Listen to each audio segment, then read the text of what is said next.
El hombre eterno, Gilbert Keith Chesterton. Prólogo. En algún pasaje de su suculenta autobiografía, Chesterton nos confiesa que su acercamiento a la Iglesia Católica fue primeramente una expresión de curiosidad.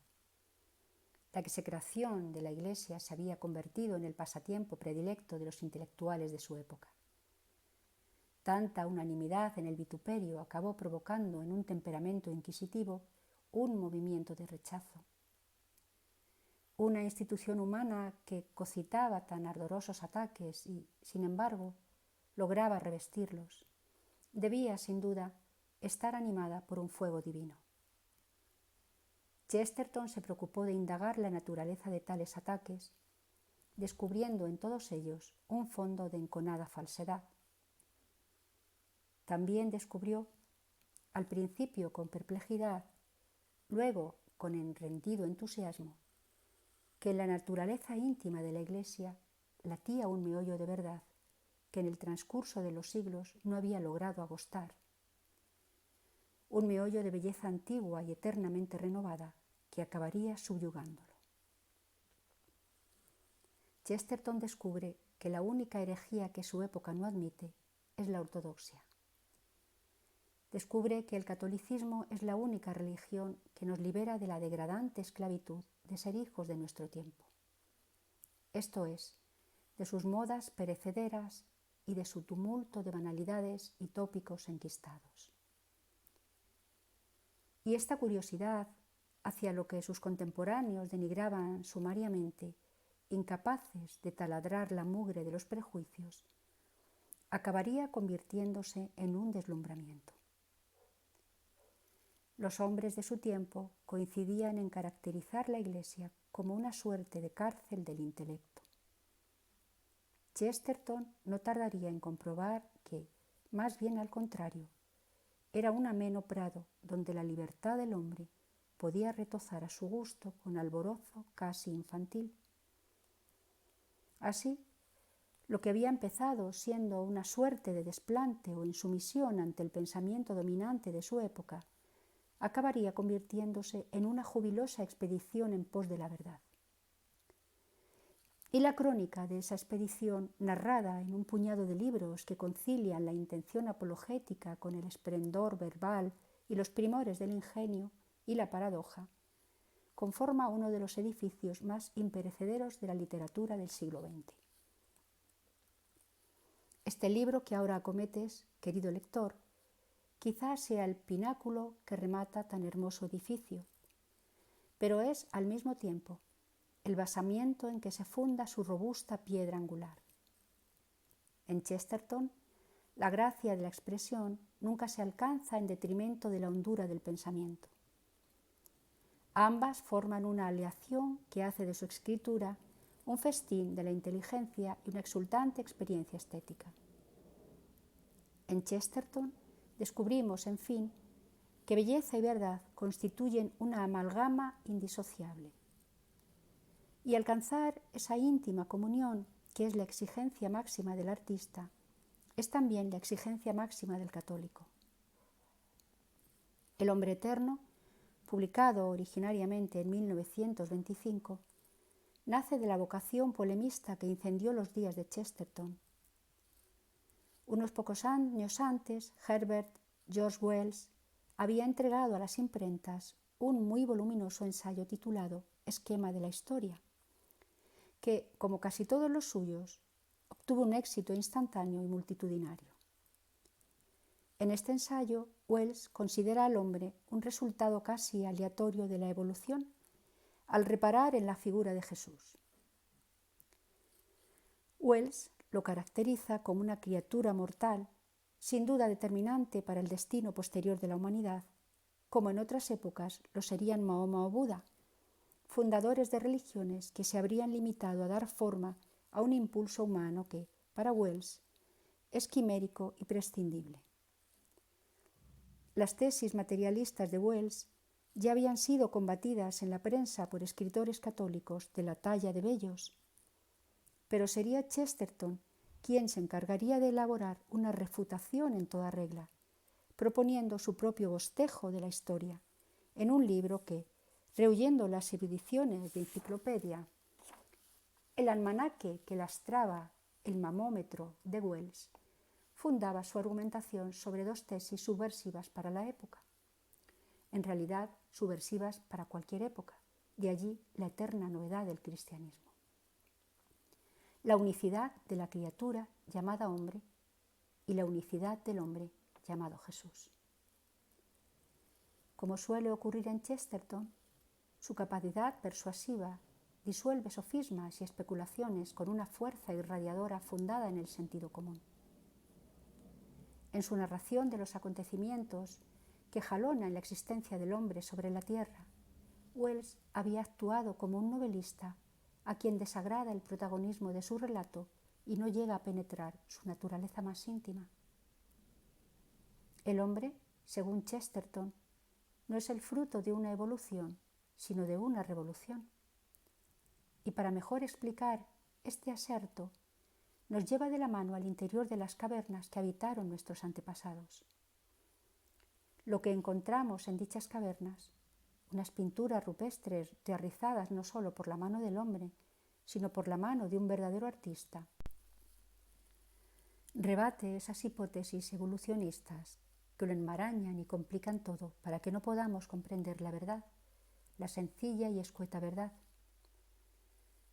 Aunque hubiésemos sido adoctrinados en las más ortodoxas teorías evolutivas, llegaríamos a la conclusión de que esas mismas pinturas nunca las habría podido concebir ni realizar un animal. Podríamos fatigar el entero atlas, pero jamás encontraríamos una línea trazada con intención artística por la garra de un animal. Resulta chocante que los hombres de las cavernas, tan alejados de nosotros en el tiempo, sean al mismo tiempo tan cercanos a nosotros, y que bestias tan cercanas a nosotros en el tiempo, como el chimpancé o el gorila, sean a su vez tan lejanas. El arte es la firma del hombre, el rasgo exclusivo de su personalidad. El hombre, sostiene Chesterton, no puede ser considerado sino como una criatura absolutamente independiente y singular respecto a las demás criaturas. La señal más evidente de su misteriosa singularidad, la prueba de que no es el producto de un mero continuo evolutivo, es el impulso artístico. El hombre es único y diferente del resto de animales porque es creador, además de criatura. La inteligencia humana no existía y de pronto comenzó a existir. Y ligado a la irrupción de la inteligencia humana, Chesterton sitúa el reconocimiento del misterio. El hombre que se sabe singular respecto a las demás criaturas se sabe también depositario de un don divino, se sabe elegido por Dios. Con el tiempo llegará a perder el sentido de esa singularidad, llegará a extraviar su innato sentido religioso, hasta que en la historia humana irrumpe Dios mismo. Las manos que habían modelado el mundo se convierten en las manos desvalidas de un niño que asoma a la vida. De nuevo, el milagro acontece en una cueva, pero esta vez quien nos invoca desde el interior de esa cueva ya no es un mero hombre, ni siquiera un hombre excepcional. Una lectura puramente racional de los evangelios nos desvela que Cristo era alguien que odiaba el exhibicionismo. Nada le repugnaba tanto como hacer alarde de sus dotes sobrehumanas. Cuando se ve en la tesitura de demostrar su capacidad para obrar milagros, siempre se muestra reticente. Recordemos, por ejemplo, el pasaje de las bodas de Caná, cuando su madre le solicita una intervención. Jesús trata de escaquearse. Aún no ha llegado mi hora, responde antes de ceder a la insistencia materna. Más tarde, una vez iniciada su vida pública, comprobaremos que su aversión al exhibicionismo se mantiene incólume. Son con frecuencia sus discípulos o seguidores quienes, después de muchos requerimientos, logran torcer su resistencia a curar enfermos, a devolver muertos a la vida o, en general, a obrar maravillas. Diríase que le molestara aparecer ante los hombres como un mero hacedor de milagros. De hecho, el más portentoso de todos ellos, el de su propia resurrección, decide culminarlo en secreto y desvelárselo a unos pocos elegidos. Esta repugnancia al exhibicionismo revela, desde luego, al hombre de distinción intelectual. Sin embargo, ese mismo hombre que esconde o solo utiliza a regañadientes sus facultades milagrosas, no tiene rebozo en repetir una y otra vez, sin circunloquios ni eufemismos, que es el Hijo de Dios. Incluso cuando sabe que esta declaración puede costarle la vida, vuelve a formularla sin que le tiemble la voz. ¿Cómo puede explicarse esta contradicción? Cuanto mayor es la grandeza de un hombre, mayor es también su repugnancia a los alardes. Ningún gran hombre se atrevería a proclamarse hijo de Dios. Solo los hombres ínfimos y los energúmenos pueden incurrir en semejante rapto de vanidad. ¿No podríamos imaginar a Sócrates afirmando que es hijo de Dios? Por el contrario, no nos sorprendería que cualquier venado se atreviera a postularse como tal. Los manicomios, de hecho, siempre han estado abarrotados de opositores a la divinidad. Sócrates, en medio de una vasta sabiduría, solo sabía que no sabía nada. En cambio, un tarado como Calígula no tenía empacho en investirse de una naturaleza divina y aún de hacerla extensiva a su caballo. Ni siquiera sus más furibundos detractores se atreverían a afirmar que el hombre que pronunció el sermón de la montaña, el hombre que acuñó las más perdurables y hermosas parábolas, fuera un demente al estilo de Calígula. Entonces, ¿cómo explicar el desparpajo con el que se proclama repetidamente hijo de Dios? Solo un loco se atrevería a tanto.